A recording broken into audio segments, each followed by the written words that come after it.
அப்போ இஸ்லாம்ன்ற மதம் வந்து பெண்களுக்கு நிறைய உரிமைகள் தருது. அந்த மதம் என்ன சொல்லுதுன்னா, ஒரு பெண் வந்து சந்தோஷமா இல்லை அப்படின்னா, பெண் கண்ணீர் விட்டானா கடவுளோட அந்த சிம்மாசனமே ஆடிடும். பெண் அழவே கூடாது. அந்த பெண்ணை சந்தோஷமா வைக்கிறது கணவனோட கடமை.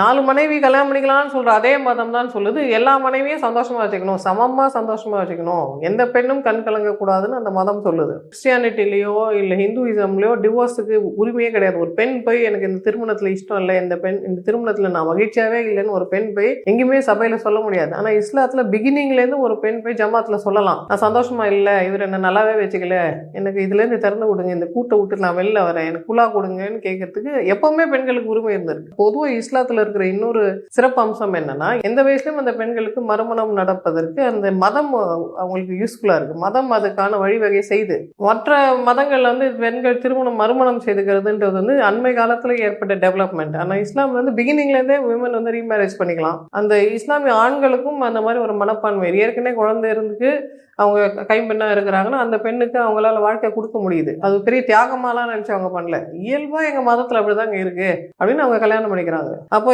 மற்ற மத பெண்களுக்கு இந்த தைரியமும் இந்த சமூக ஏற்பும் வர்றதுக்கு முன்னாடி இஸ்லாமிய பெண்களுக்கு பிறக்கும் போதுலேருந்தே அவங்களுக்கு இருக்கு இல்லையா? அப்போ அவங்க ஏன் விட்டு கொடுக்கணும்?